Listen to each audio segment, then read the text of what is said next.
Good morning, কেমন আছেন আপনারা সবাই? আশা করি সবাই খুব ভালো আছেন আর আমিও খুব ভালো রয়েছি। প্রিয়াঙ্কা ব্লগে আরও একটি নতুন ভিডিওতে আপনাদেরকে স্বাগত জানাই। আজকে শনিবার আর ঘড়ির কাঁটায় এখন বাজে 9:45টার কাছাকাছি। ঈশান এই মাত্র ঘুম থেকে উঠলো জানেন। আজকাল না দেখছি একটু বেলা করেই ঘুম থেকে উঠছে। ওঠার পর না দেখছি মুডটা একদমই ভালো নেই। রোজ তো আর বাচ্চাদের সমান থাকে না, একটু মাঝে মধ্যে ভালো থাকে আর মাঝে মাঝে একটু খিটখিটেও হয়ে যায়। আজকে সেই খিটখিটে মুডটার দিন। উঠেই না একটু কেমন ঘ্যান ঘ্যান করছে, তো আমি দিলাম ভালো মতো চটকে, তারপর যদি একটু মুডটা ভালো হয় তার জন্য। তারপর আমার ওই অ্যাং ব্যাং চ্যাং যা গান কবিতা আছে সব কিছু বলে বলে ঈশানকে খাবারটা খাইয়ে দিলাম আর আমি চাটা খেতে বসলাম। আর এই যে আমার হ্যাংলা যিনি এখানে হাজির হয়েছে, আমার ননদটা এতটাই হ্যাংলা না বিস্কুটের প্রতি। যদি ধরো আমি ওপরে কোনো সময় বিস্কুট খাচ্ছি, ও যদি নিচে থাকে ঠিক গন্ধ শুকে শুকে চলে আসবে নাড়াতে নাড়াতে, ওকে বিস্কিট দিতে হবে। অন্য কোনো খাবার কিন্তু খায় না, ওই চুপচাপ বসে বসে দেখবে, কিন্তু বিস্কিট যে রকমই হোক না কেন ও ঠিক খাবারটা খেয়ে নেবে। ওকে দিয়ে একটুখানি আমি আমার চাটা খেয়ে নিয়েছি। এবার চলে এলাম বিছানাটা পরিষ্কার করতে। দেখলেন কি সুন্দর ম্যাজিক করে বিছানাটা পরিষ্কার করে নিলাম। আর এখানে ঈশান খাওয়া দাওয়া করে একটা ফাঁকা বোতল পেয়েছে, ওই বোতল নিয়ে এদিক ওদিক ঘুরে বেড়াচ্ছে। একবার ঢাকনা আটকাচ্ছে, একবার ঢাকনা খুলছে, একবার জল খাচ্ছে। বলে আমরা বোতলে জল খাই সারাদিন, ও তো দেখে, ওরও মনে মাঝে মধ্যে শখ জাগে যে বোতলে জল খাবো। আর এই তো আমি আমার বিছানাটা পরিষ্কার করে নিয়েছি, নিয়ে লেগে পড়েছি কাজে। আজকে না সেরকমভাবে খুব একটা ডাস্টিং করব না, শুধুমাত্র আয়নাটাই করব, কারণ ঘরে আয়না নোংরা থাকলে না একদমই ভালো লাগে না। আর ঘরের মধ্যে পজিটিভ এনার্জিও কিন্তু প্রবেশ করতে পারে না যদি ঘরের আয়না নোংরা থাকে। আমি একটু এগুলোকে মানি, তাই জন্য জিনিসগুলো সবসময় পরিষ্কার পরিচ্ছন্ন রাখার চেষ্টা করি। এখানে এসে মাছটাকে খেতে দিয়ে দিলাম। আর এই মাছের জলটা না খুব তাড়াতাড়ি নোংরা হয়ে যাচ্ছে, পরশু দিনকেই পাল্টেছি, এর মধ্যে দেখছি কি তাড়াতাড়ি নোংরা হয়ে গেছে। আর জলগুলো না কি তাড়াতাড়ি বাষ্প হয়ে যাচ্ছে জানেন তো, বাইরের দিকে থাকে তো, 2 দিন 3 দিন অন্তর অন্তর দেখি জল কমে যাচ্ছে, তাই ওর মধ্যে একটু জল দিয়ে দিলাম। আর আজকের ওয়েদারটা না দারুণ সুন্দর জানেন তো, ঠাকুরের মনে হয় কিছু কৃপা দৃষ্টি আমাদের উপর পড়েছে। এবার ভাবছি যে না, এদের একটু বৃষ্টি দিয়ে শান্ত করা যাক। একটু হালকা রোদ্দুর রয়েছে, কিন্তু আকাশটা বেশ মেঘলা মেঘলা রয়েছে আর সুন্দর হাওয়া দিচ্ছে। এই হাওয়াটা দিলেই দেখবেন আমাদের গৃহিণীদের কাজ করতে অনেক সুবিধা হয়। নাহলে এদিক ওদিক ছুটে ছুটে কাজ করি তো, একটু হাওয়া বাতাস না দিলে প্রচণ্ড ঘাম হচ্ছে। আর এই যে আমি পাখির সমস্ত খাবার টাবার নিয়ে চলে এসেছি। আর এই খাঁচাতে না 4টে ডিম দিয়েছে পাখিটা দেখছি। তবে এর বাবা মাগুলো না অতটা কেয়ারফুল না, সবসময় দেখছি তা দিচ্ছে না, মাঝে মধ্যে বাইরে ঘুরে বেড়াচ্ছে, জানি না এই ডিম ফুটবে কিনা। তাছাড়াও এটা প্রথম ডিম তো, না ফোটারই চান্স বেশি থাকতে পারে। আর এই যে পাখির ঘরের সামনেটা আমি এখন পরিষ্কার করে নিচ্ছি। আর পাখির ঘরে না প্রচণ্ড পরিমাণে নোংরা হয় আর পিঁপড়েও হয় জানেন তো। একটা পিঁপড়ে মারার ম্যাজিক পাউডার পেয়েছি, একটুখানি ছড়ালেই না দেখি 3-4 দিন হয়ে যাচ্ছে, তাও পিঁপড়ে আসছে না। বেশ ভালো জানেন, ভাবছি রান্নাঘরে এদিক ওদিক একটু ছড়িয়ে দেবো। ওই যে ওই দিকটা পরিষ্কার করে নিয়েছি। আর পাখিগুলোকে সবাইকে ভাত দিয়ে দিয়েছি। ওদেরকে ভাতটা না ডেলি দিতে হয়, না দিলেও কোনো ব্যাপার নেই, কিন্তু ওরা ভাতটা খেতে একটু ভালোই বাসে। আর এই যে আমার কোকো দাদা এসে গেছে সামনে। এই যে ক্যামেরা অন দেখলেই ও একদম সামনে চলে আসবে ছবি তোলানোর জন্য। আর আমার বর যদি ভিডিও কল করে, ওদের দেখলে কি সুন্দর রিয়াক্ট করে, না দেখলে আপনারা বিশ্বাস করবেন না। ওকে খাঁচায় বন্ধ করতে আমার খারাপ লাগে জানেন তো, কিন্তু ওই যে আমার কাজের একটু সুবিধার জন্য ওকে খাঁচায় বন্ধ করে রাখতে হয়েছে। এদিকে পাখির কাজটা ঝটপট করে মিটিয়ে নিয়েছি, মিটিয়ে নিয়ে চলে এলাম ঈশানের কাছে ঈশানকে চান করানোর জন্য। আর এখন ঈশান না প্রচণ্ড দুষ্টুমি করে জানেন তো, যত বড় হচ্ছে না মাথায় তত দুষ্টুমি ঢুকছে, কিছুতেই শান্ত হয়ে বসতে চায় না।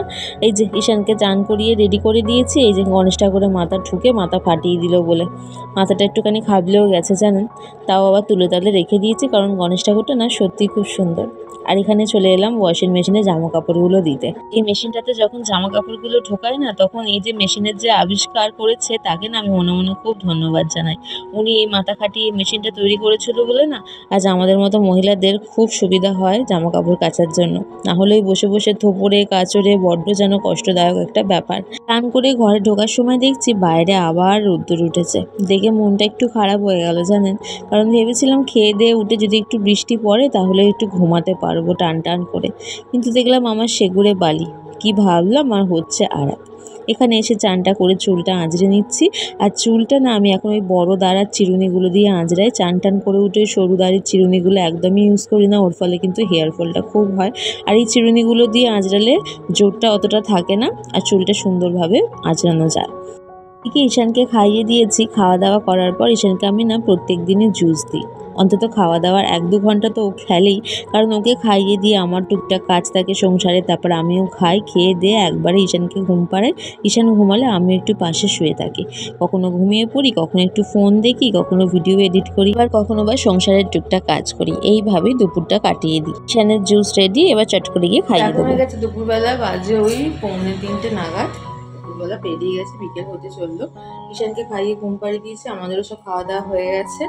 আর ওই শাশুড়ি মা ঘরের সমস্ত কাজ মিটিয়ে আমার ঘরে গেল, দিয়ে আমি তাই ঘর থেকে একটু বেরোতে পারলাম। ঈশানকে গার্ডে রাখতে হয় তো, কখন উঠে পড়বে, ঘাট থেকে পড়ে যাবে, ওই একটা ভয় লাগে। আর আজকে সকাল থেকে আমি নিউজে শুনছি যে বৃষ্টি হবে, বৃষ্টি হবে, বৃষ্টি হবে। কোথায়, সকাল থেকে আকাশটা মেঘলা। তবে হ্যাঁ, একটা ঠান্ডা হাওয়া দিচ্ছে, এটাতেই একটা স্বস্তি আছে। কিন্তু আজকে না প্রচণ্ড ঘাম হচ্ছে। আর আজকে ঈশানকে না আমি ওই বিউলির ডাল আর পোস্ত দিয়ে ভাত খাইয়েছি। আমাদের বাড়িতে তো কেউ অত ঝাল খায় না, বলতে পারো একটা লঙ্কা দিয়ে আমাদের তরকারি হয়, একটা কি দুটো, তাই জন্য ঝালটা খুব একটা হয় না। আর ঈশান না এখন একটু ঝাল ঝাল খেতেও ভালোবাসে। তো ঈশানকে বিউলির ডাল দিয়ে পোস্ত দিয়ে একটু ভাত মাখিয়ে দিয়েছে, আর সঙ্গে ছিল একটু ডিম সেদ্ধ। এত তৃপ্তি করে খেয়েছে, মানে একবারও মুখ ফেরায় না। কারণ অন্য সময় খেলে না খেতে খেতে মুখ ফিরিয়ে নেয়, আজকে কিন্তু ফেরায়নি, সুন্দর করে খেয়ে নিয়েছে। খেয়ে নিয়ে ঘুমিয়ে দিয়ে দিয়েছে, দেখেও বেশ ভালো লাগলো। আর আমি না এখন এই বাড়ির ঘরোয়া খাবার একটু একটু করে দিচ্ছি, না হলে না ওরা খেতে পারবে না। সবসময় সেদ্ধ খাওয়ানো কিন্তু বাচ্চাদেরকে ভালো না। ওর যেহেতু 1.5 বছর হয়ে গেছে, তো সুতরাং এখন ঘরোয়া খাবার একটু দেওয়াই যেতে পারে।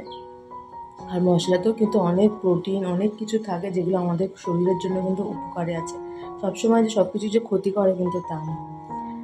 তো তাই জন্য এখন চেষ্টা করি যে ঘরের তরকারি বলো, মাঝে মধ্যে একটু তরকারি দিয়ে রুটি খাওয়াই, এসবগুলো ওকে আস্তে আস্তে প্র্যাকটিস করাচ্ছি।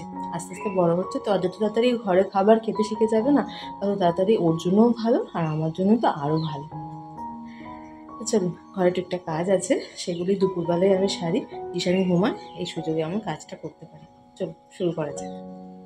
অনেক দিন ধরে ভাবছিলাম ফ্রিজটা পরিষ্কার করব, তো এত বড় ফ্রিজ না আমার একার পক্ষে পুরোটা পরিষ্কার করা একদমই সম্ভব হয়ে উঠছিল না। তাই মিডিলের পোর্শনটা একদিন পরিষ্কার করেছি, আর এই পাল্লাটা বাকি রেখে দিয়েছি আর একদিন পরিষ্কার করব বলে।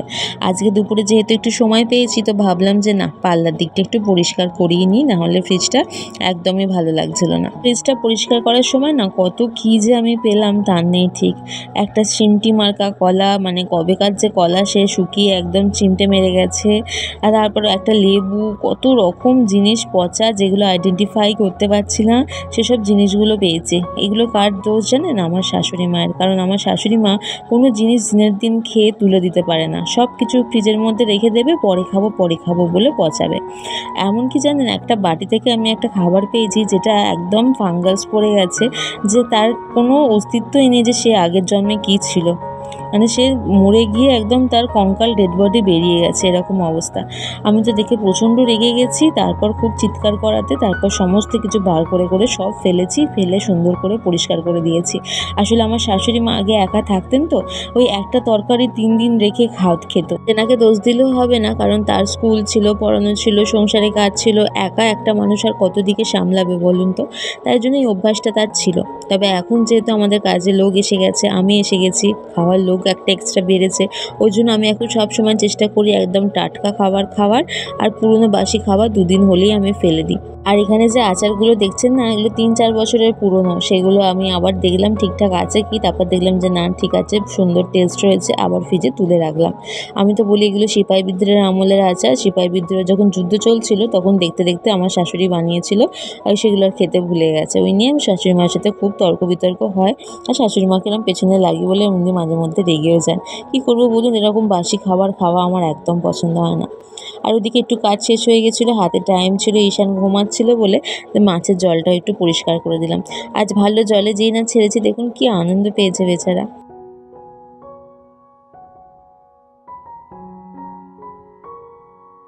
এদিকে বেসিনের দিকে যেই লক্ষ্য করলাম, তারপর দেখলাম এই গাছের পাতাগুলো না খুব নোংরা হয়েছে। অনেক দিন হয়েছে পরিষ্কার করাও হয়নি, আর এই গরমে না ভালোও লাগছিল না। আজকের ওয়েদারটা বেশ ভালো, তো গরমটা একটু কম লাগছে, ওই জন্য সব কাজগুলো করতেও ইচ্ছা করছে। পাতাগুলো প্রথমে একটু শুকনো ন্যাকড়া দিয়ে মুছে নিয়েছি, তারপর একটু জল ন্যাকড়া দিয়ে সুন্দর করে মুছে নিলাম, যার ফলে দেখুন কি সুন্দর পরিষ্কার ঝকঝকে তকতকে দেখতে লাগছে। আর ছাদে অনেকগুলো আজকে জামা কাপড় হয়েছিল, সেই জামা কাপড়গুলো তুলে নিয়ে চলে এসেছি। আর সঙ্গে কিছু কিছু জামা কাপড় একটু ভিজেছিল, সেগুলো একটু চাড়িয়ে দিলাম, আর যেগুলো শুকিয়ে গেছে সেগুলো একবারে তুলে গুছিয়ে রাখছি। এত তাড়াতাড়ি কেন সব কাজ করছি বলুন তো? কারণ বিকেলবেলা উঠলে আমি ঈশানকে খাইয়ে দিয়ে তারপর আমি একটু ব্যায়াম করি। 3 ঘন্টার কাছাকাছি তো করি। তখন যদি এই কাজগুলো থাকে না, তাহলে আমার ব্যায়াম করতে বসতে অনেক দেরি হয়ে যায়, সেই 8টা সাড়ে 8টা বেজে যায়। তারপর ঈশানের খাওয়া দাওয়া টুকটাক থাকে, তখন আর ভালো লাগে না বেশিক্ষণ করতে। ওই জন্য চেষ্টা করি দুপুরের মধ্যে সমস্ত কাজগুলো মিটিয়ে নিই, তাহলে বিকেলবেলা ঈশানকে খাইয়ে দিয়ে আমি ব্যায়াম করতে বসবো। আর ওইদিকে যিনি বসে রয়েছে কখন আমি ঘরে যাব, কারণ আমার ঘরেতে এসি চলছে, ওই এসিতে থাকবে বলে।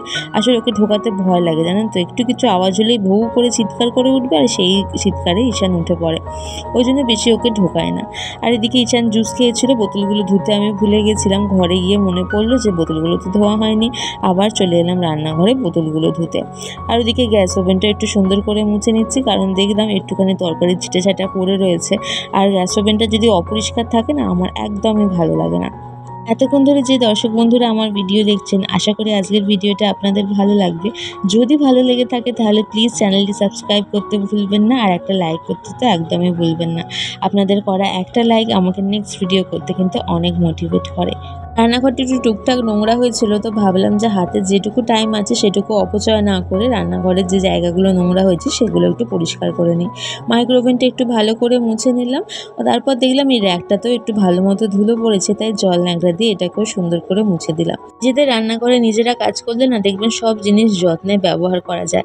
এই কাজের লোক রেখে দিয়েছি, ওর মিক্সি ইউজ করে, সমস্ত জিনিসপত্র ইউজ করে, বাট কোনোটাই ভালোভাবে পুছে পাছে রাখে না। মিক্সিটা যদি আমি আপনাদেরকে দেখাতাম তাহলে আপনাদের বলতেন, কারণ ভেতরটা পুরো কালো হয়ে গেছিলো, আর সারা গায়ে মশলার ছিটেছাটা দাগ ছিল। বললেও শোনে না, বলে হ্যাঁ মুছে দিয়েছি, 1-2 দিন মুছে তারপর আবার ভুলে যায়। আর আপনাদের সাথে কথা বলতে বলতে দেখুন আমার এদিকে রান্নাঘরে অনেকটা কাজই কমপ্লিট হয়ে গেল।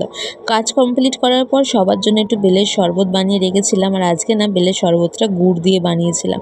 খেতে কিন্তু বেশ দারুণ হয়েছে, গুড় দিয়ে বেলের শরবতটাই প্রথম খেলাম, বেশ ভালো লাগলো। সন্ধ্যেবেলা ব্যায়াম করছিলাম, ব্যায়াম করার শেষে দেখলাম প্রবল ঝড় উঠেছে, আর ভাইকে মনে হচ্ছে না আজকে ভালোই বৃষ্টি হবে, কারণ বেশ মেঘ ডাকছে আর বিদ্যুৎ চমকাচ্ছে। ওয়েদারটা দেখে না মনটা বেশ ঠান্ডা হয়ে গেল, যেন মনে হয় পুরো গরমকালটায় যদি রাত্রের দিকে এরকম বৃষ্টি আসে তাহলে সব মানুষরা খেয়ে পড়ে অ্যাটলিস্ট বাঁচতে পারে, কারণ সবার ঘরে তো আর এসি থাকে না, তাদের কত কষ্ট পায় সেই কথাটা ভেবেই আমার খুব খারাপ লাগে। আর এখানে ঈশান আর জিমি দাঁড়িয়ে দাঁড়িয়ে বাইরের ঝড় দেখছে, আর আমার ওয়ার্কআউট করা হয়ে গেছে, আর আজকে না প্রচণ্ড ঘেমে গেছি। ফ্রেশ হয়ে যেই ঘরে ঢুকলাম দেখছি বাইরে মুষলধারে বৃষ্টি আরম্ভ হয়ে গেছে, আর আমার শ্বশুরমশাই আর ঈশান দুজনে বাইরে বসে বসে বৃষ্টিটাকে এনজয় করছে।